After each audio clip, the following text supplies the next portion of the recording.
Primeiro tema: Brasil, pátria do Evangelho de amor e piedade de Jesus. Convidando o Aldo Poltronieri.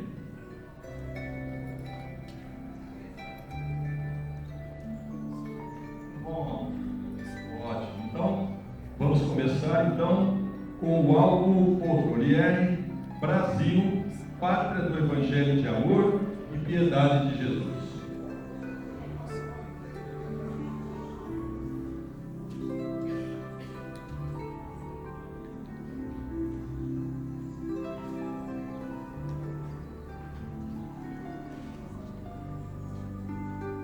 Bom dia, irmãos e irmãs.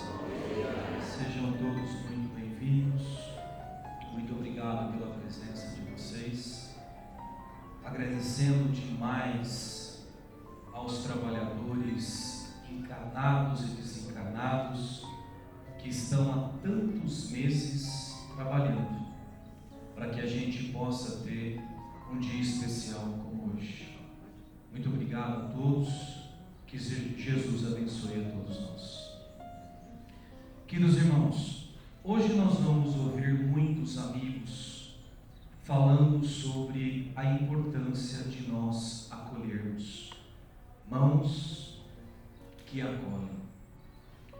Só que nós vamos iniciar essa reflexão mostrando como nós somos acolhidos pela espiritualidade. Principalmente nesse país, principalmente no Brasil.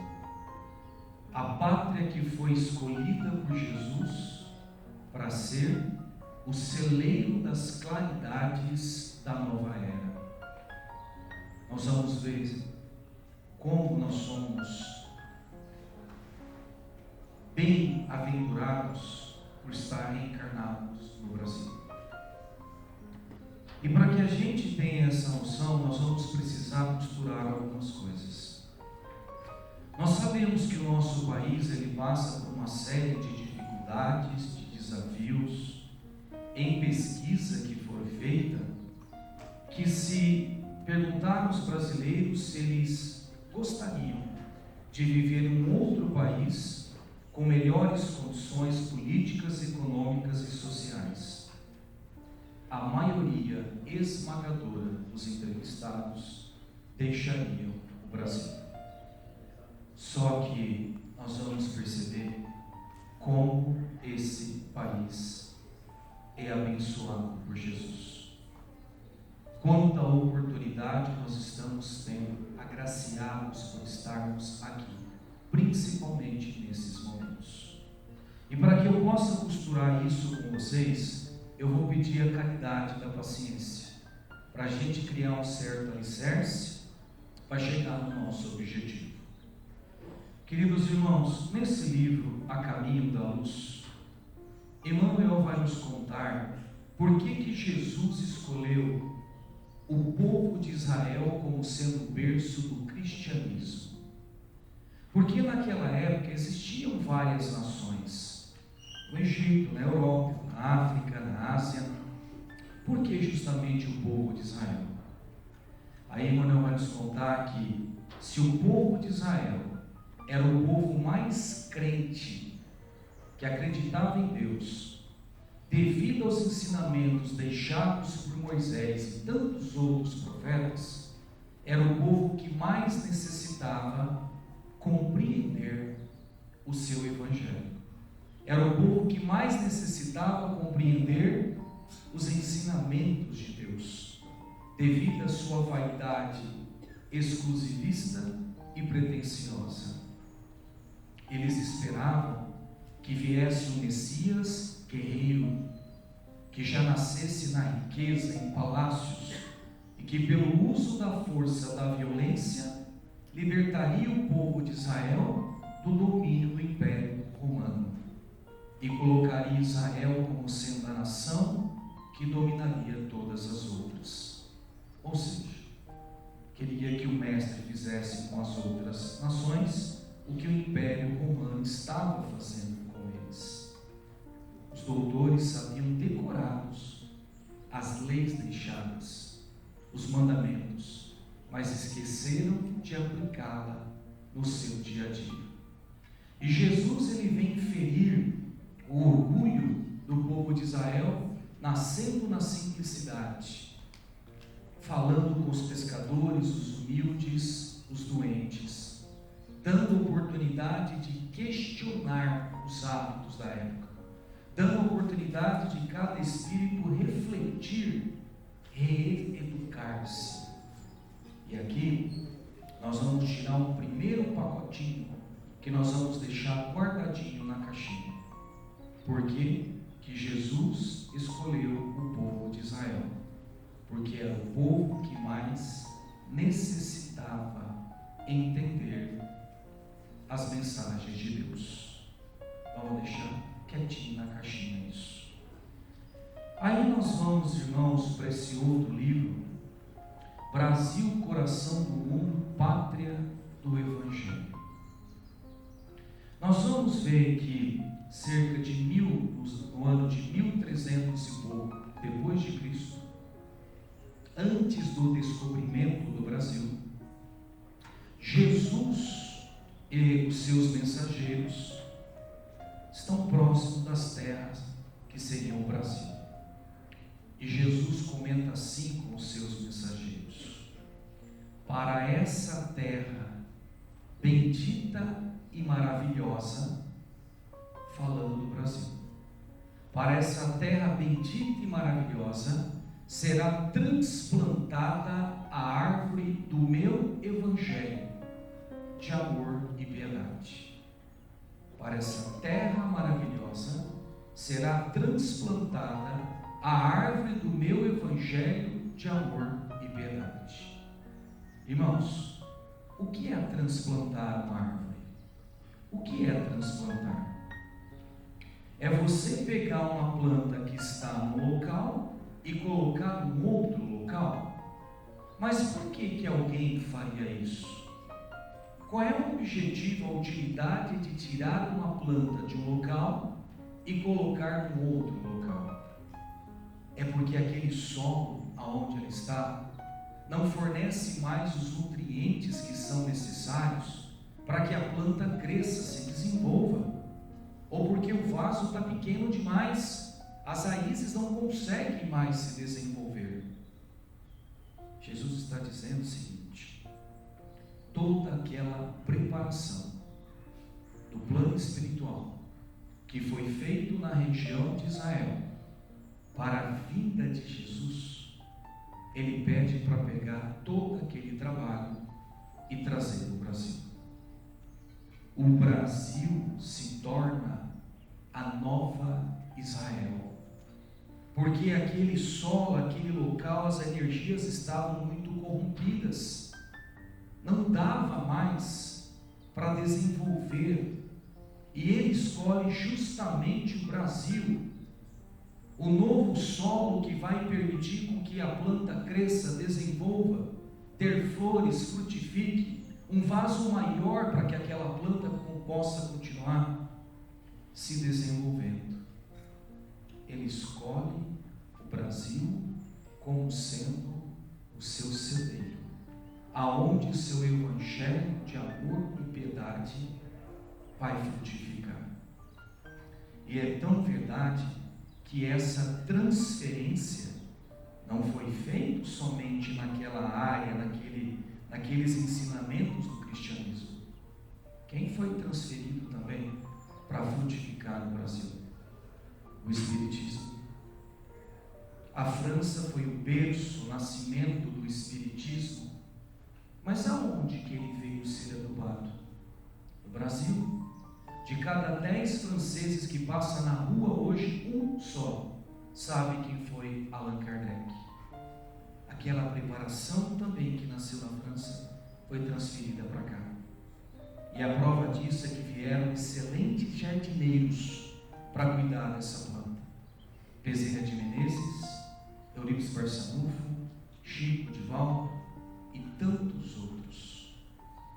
O Brasil se torna o celeiro das novas claridades espirituais do planeta Terra. E Jesus continua dizendo ainda assim nessa conversa. Ele fala assim: para esse solo fertilíssimo e dadivoso, todas as nações do planeta conhecerão o meu evangelho de fraternidade.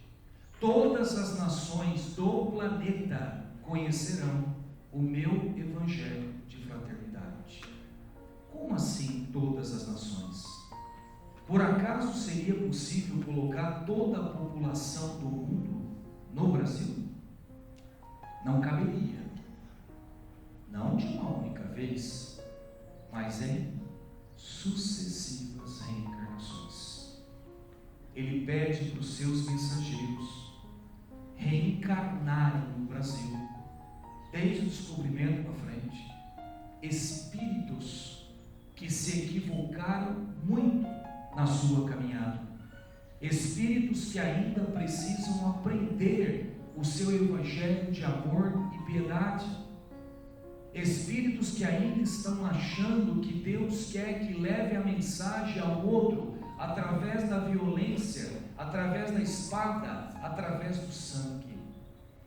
E ele pede, a partir de agora, reencarnar daquela época até hoje, os espíritos que precisam aprender o significado verdadeiro das suas mensagens. O Brasil se torna uma escola, o Brasil se torna um hospital, o Brasil se torna um cárcere, uma prisão, uma escola que vem ensinar para os espíritos que aqui reencarnam o verdadeiro significado do evangelho de amor e piedade de Jesus.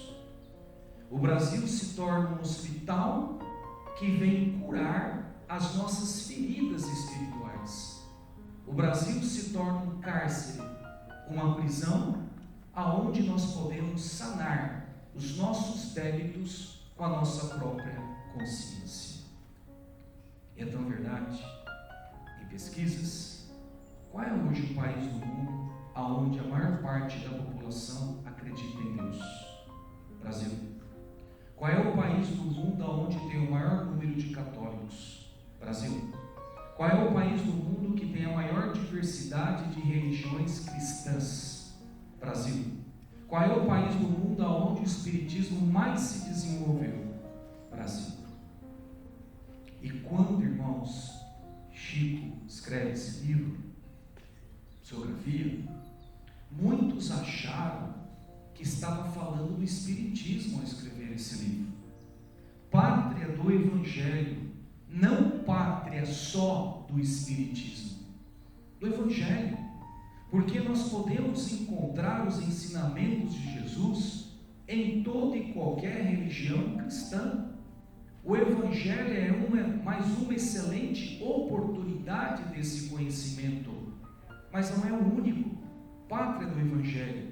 Quantos irmãos de outras religiões cristãs às vezes estão mais desenvolvidos moralmente, espiritualmente, em alguns requisitos do que nós espíritas, que temos todo esse conhecimento racional alicerçando a nossa fé?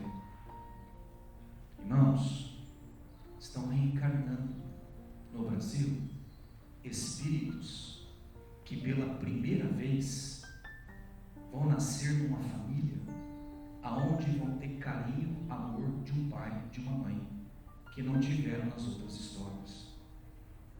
Estão reencarnando no Brasil pela primeira vez espíritos reencarnados, espíritos que até então o que foi ensinado para eles é que Deus quer a força, quer a violência. E agora esses espíritos, eles vão pela primeira vez numa religião cristã ouvir diferente, que Deus não é esse guerreiro vingativo, que Deus é um pai que perdoa, um pai que nos ama, modificando os espíritos que aqui reencarnam, modificando. Homens bomba estão reencarnando no Brasil. Pessoas da Primeira, Segunda Guerra Mundial encarnaram no Brasil para modificar aquele conhecimento deturpado, equivocado desse Deus, trazendo um Deus de amor, de piedade. E às vezes a gente pensa, irmãos, assim, puxa, como as coisas no Brasil, elas andam muito lentamente em termos políticos, econômicos e sociais. Avança muito lento. Lógico, irmãos, quem está reencarnando aqui, quem reencarna aqui, às vezes, não todos, mas uma grande parcela, é que vai aprender agora. E se vai aprender agora, a gente mais erra do que acerta no começo. Quando a gente olha vários irmãozinhos pela televisão cometendo equívocos das mais variadas ordens, são espíritos que estão tentando pela primeira vez ouvir algo diferente, mas não é a primeira vez que ele vai acertar. Vai exigir tempo, vai exigir várias reencarnações para que isso que ele está ouvindo agora faça parte dele. E por isso que a gente vê todos esses desafios no nosso país, mas a mudança está acontecendo nos bastidores. Irmãos, o que nós deixamos na caixinha? Por que Jesus escolheu o povo de Israel? Porque era o povo que mais necessitava. Quem reencarna no Brasil? Os espíritos que mais necessitam entender o seu evangelho de amor e piedade. Irmãos, onde nós estamos encarnados? No Brasil. Nós somos os espíritos que mais precisam compreender e viver esse evangelho de amor e piedade. Estão chegando os últimos momentos. Estão chegando os últimos momentos por uma grande parte da nossa população mundial. Muito já foi. Nós estamos num processo de transição de mundo de provas e expiações para o mundo de regeneração. Nós estamos vivendo agora o verdadeiro apocalipse no nosso planeta. Não como o fim do mundo, mas como o fim de um ciclo e o começo de um novo ciclo. O joio está sendo separado do trigo. Nós estamos no verdadeiro liquidificador nesse momento. Tudo está batendo. Tudo que a gente está vendo, guerras, pestes, fome, a própria natureza mostrando essas necessidades, esse chacoalhão todo, já são sinais que Jesus disse que viriam sinais no momento dessa transição. Estamos todos no liquidificador, tanto no plano material quanto espiritual. Tudo está sendo agitado, nos dando as últimas oportunidades para o nosso refinamento, para decidir qual caminho nós vamos escolher: avançar ou continuar na teimosia ainda de insistir em coisas que nós já sabemos que não são boas. Está tudo batendo no liquidificador. E o que se faz depois que se bate alguma coisa no liquidificador? Você joga na peneira. Aqueles pedacinhos que se refinaram, aqueles que cederam aos solavancos, às oportunidades, se refinaram suficientemente e conseguem passar pelo pedacinho da peneira, continuarão fazendo parte do suco, da sopa do nosso planeta Terra.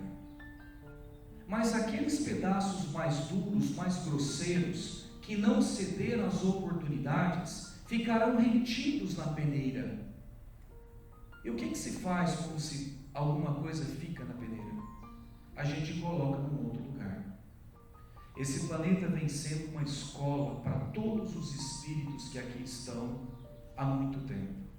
E o professor dedicado, amoroso, ele está há mais de 2000 anos insistindo: alunos, presta atenção, vamos aprender aqui a matéria, para de bagunça, presta atenção, vamos fazer a tarefa. E o professor está há mais de 2000 anos tendo paciência com esses alunos. E sabe o que ele percebeu? Ele percebeu agora que grande parte dos alunos, grande parte, por incrível que pareça, a maior parte, já decidiu que querem novas lições, já está preparada para novos ensinamentos. E como ele é um professor, ele não pode mais permitir com aquela minoria que ainda que decidiu que não quer aprender, que decidiu que não quer a chance de ir para frente, ele não vai deixar mais com que atrapalhe aqueles que querem prosseguir. Mas ele é um professor que ama todos. Ele vai reposicionar esses alunos para uma outra escola mais simples, um mundo mais primitivo, aonde eles possam fazer parte, continuar aprendendo, só com ferramentas mais simples. Porque quem continuar nessa escola vai ter novas lições. Como que eu vou ensinar conta de dividir com vírgula para um aluno que não sabe nem a tabuada? Como é que eu vou ensinar regras gramaticais sofisticadas para um aluno que não está alfabetizado, não sabe nem ler e escrever? Então é necessário separar a turma. É o que está acontecendo já há algumas décadas. Estamos nos últimos momentos, nas últimas oportunidades. E agora, irmãos, vamos ver se a gente consegue amarrar isso tudo. O que eu e você que estamos aqui temos a ver com isso?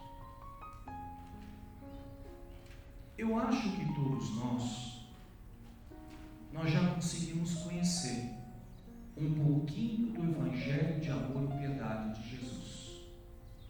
Eu acho que todos nós já faz algum sentido dentro de nós viver esse Evangelho. Nós já sentimos que esse é o caminho. E o que nós temos com isso?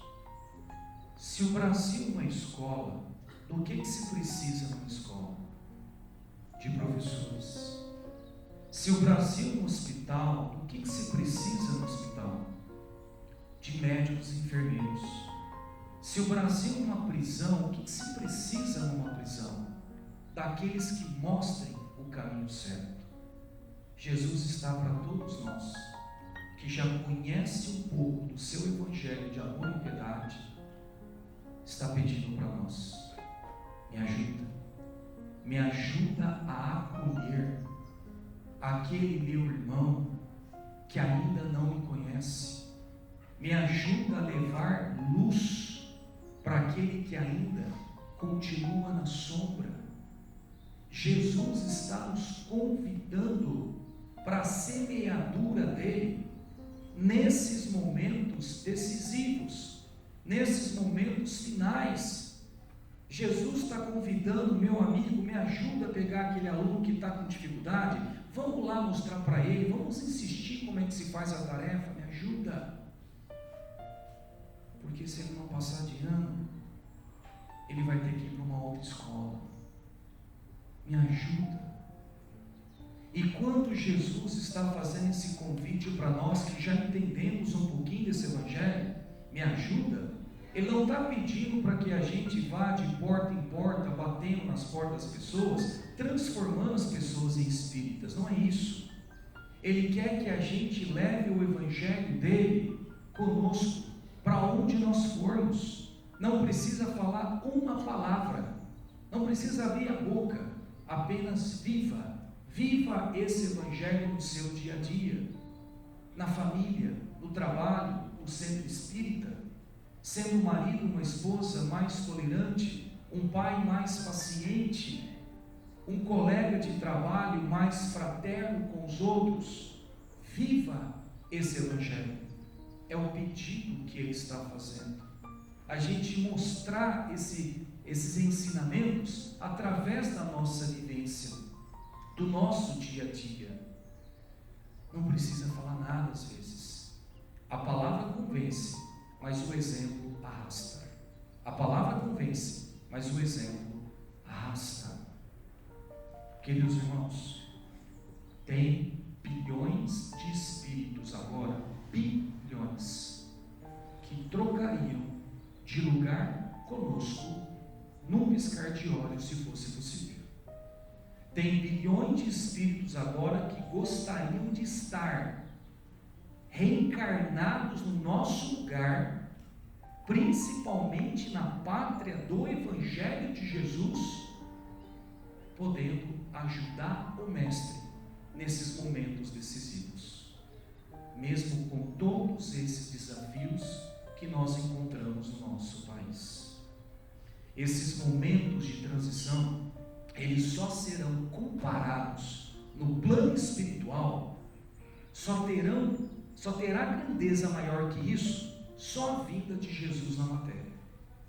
Hinos de louvores, cânticos serão criados para louvar esse momento do nosso planeta, principalmente no Brasil, a pátria restauradora do Evangelho de Jesus.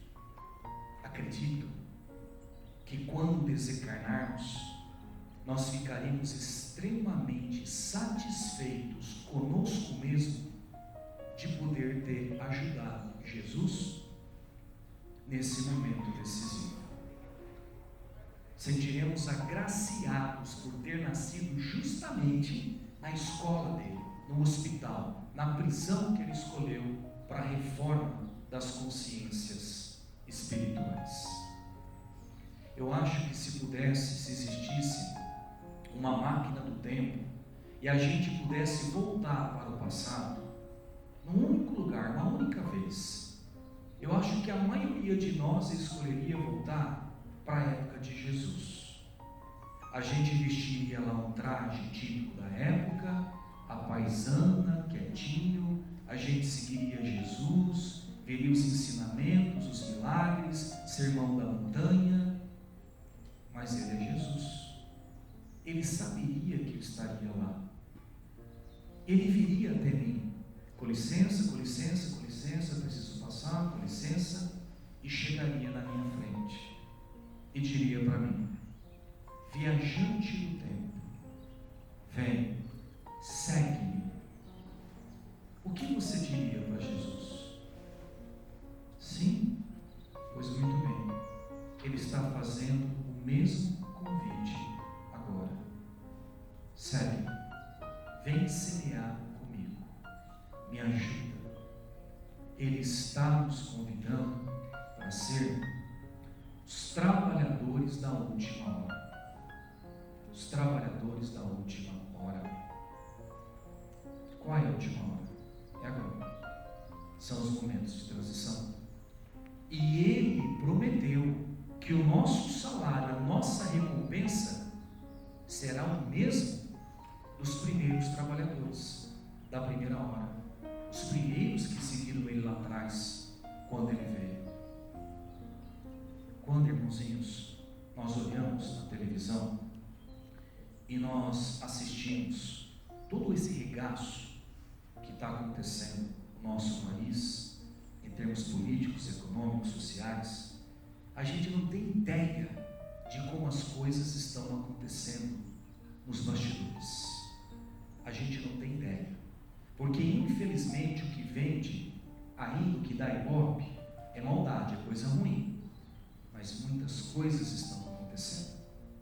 Quando Jesus pede para os seus mensageiros lá atrás reencarnarem o pessoal no Brasil, aqueles que mais precisavam, no comecinho, os mensageiros disseram: Jesus, meu amigo, está dando tudo errado o nosso plano, está dando tudo errado, o pessoal está se matando, estão escravizando meio mundo, Jesus, não deu certo isso.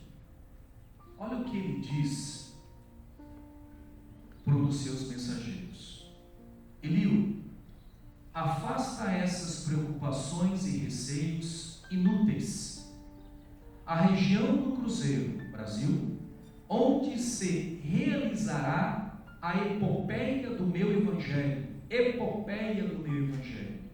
estará antes de tudo ligada eternamente ao meu coração. O Brasil está ligado eternamente ao coração de Jesus. As injunções políticas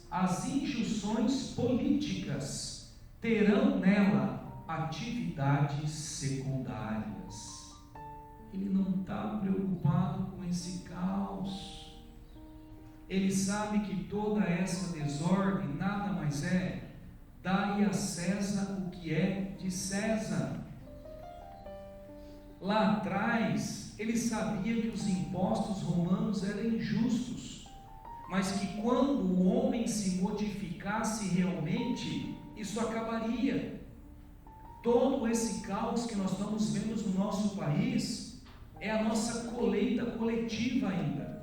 Nós estamos resgatando coisas do passado como uma população em coletividade. Nós estamos colhendo ainda, mas isso não é o mais importante. O mais importante é o que está acontecendo nos bastidores.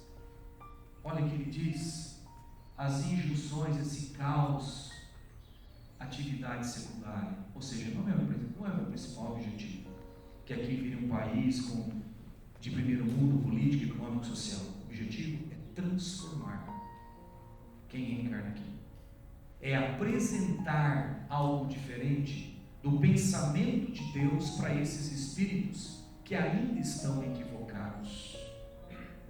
Irmãos, é que a gente quer analisar em pouco tempo. Se a gente, depois que Jesus lá fez a história dele, o que aconteceu com todo o pessoal lá que seguiu Jesus? Os cristãos não foram mortos no círculo de horror, feras, decapitados, crucificados, todos os seus apóstolos morreram numa situação bem difícil também. Se a gente olhasse aquilo depois, falaria, pô, não deu certo. O que Jesus fez, não deu certo, todo mundo morreu, mataram todo mundo aí, não deu certo essa história de Jesus. Olha lá. Só que precisou passar 2000 anos para que a gente enxergasse que nos bastidores as coisas estavam acontecendo. E olha nós hoje. Hoje nós já conseguimos viver esse Evangelho. Já nos tocou. Então, por trás desse caos todo, o querido mestre está no leme do barco. Não se preocupa com a onda de 20 metros que vem vindo, não se preocupa com a iceberg que parece bater no barco, porque ele sabe. Ele sabe como conduzir isso. Ele não está preocupado com a parte que a gente vê. A mudança é íntima, verdadeira, de cada espírito. Deus educa pelo tempo e não pela violência. Deus educa pelo tempo e não pela violência. Nenhuma consciência será violentada. Ele espera o tempo. E para a gente encerrar, queridos irmãos, mãos que acolhem, Jesus está nos convidando para acolher. Por que acolher? Por que não começar? Nesse livro, Jesus do Mar, tem várias historinhas de Jesus que não estão na Bíblia. E uma das historinhas pergunta assim para Jesus: Mestre, o que fará um espírito ao atingir a perfeição máxima? O que fará um espírito ao chegar do lado de Deus, se tornar um Cristo? O que você acha que nós faremos quando chegar lá? Sombra e água fresca, sem nenhum problema, sem nenhum trabalho, vida boa, felicidade e paz angelical. Jesus vira e fala assim: continuará trabalhando sempre. O nosso destino eterno é trabalhar sempre, acolher sempre. Porque quando nós chegarmos lá, uma das coisas que nós teremos conquistados é o amor verdadeiro por tudo e por todos. E quando eu tiver esse amor verdadeiro por tudo e por todos, será impossível eu, o Cristo, ser feliz, ter paz, olhando para trás e ver uma multidão de espíritos sofrendo na caminhada evolutiva. Porque eu passei por aquilo. Eu, para chegar até aqui como Cristo, eu passei por aquilo. E como foi bom eu ter recebido ajuda na minha caminhada. Como que eu serei feliz no mundo crístico, eu parado de braços cruzados, vendo o sofrimento de todos os meus irmãos, sem fazer nada. Será impossível, porque o dia que nós atingirmos esse nível de amor, a felicidade será encontrada no outro, em auxiliar o outro, em acolher o outro.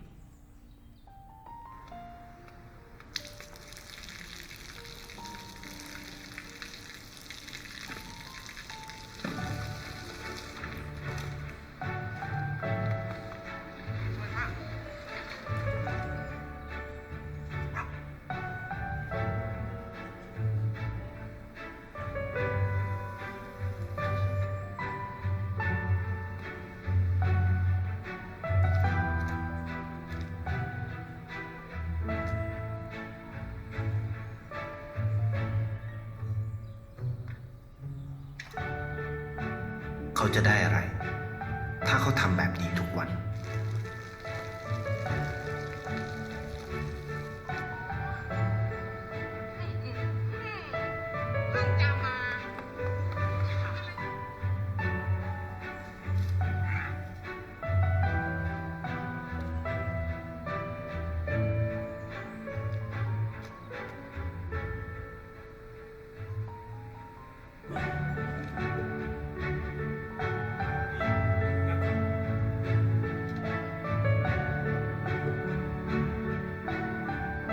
เขาจะไม่ได้อะไรเลยไม่ได้รวยขึ้นไม่ได้ออกทีวีไม่มีใครรู้จักไม่ได้มีชื่อเสียงที่มากขึ้น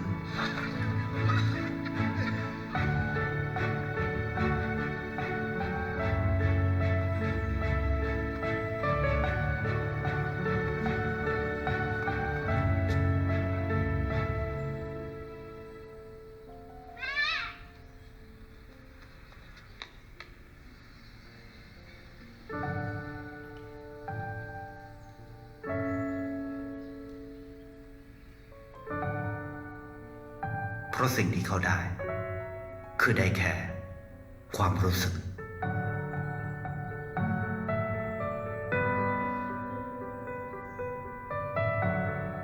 ได้เห็นความสุข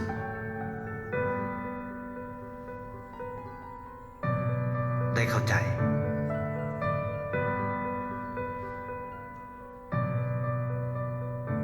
ได้ความรักได้ในสิ่งที่เงินซื้อไม่ได้ได้โลกที่สวยงามกว่าเดิม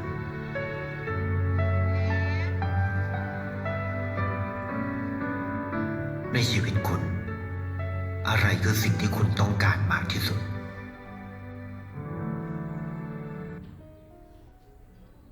Os rios não bebem sua própria água, o sol não brilha só para si mesmo, as árvores não comem seus próprios frutos, as flores não guardam perfume só para elas.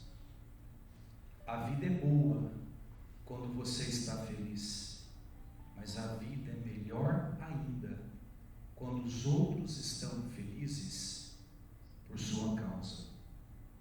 Papa Francisco. Obrigado, irmãos, pela paciência de vocês.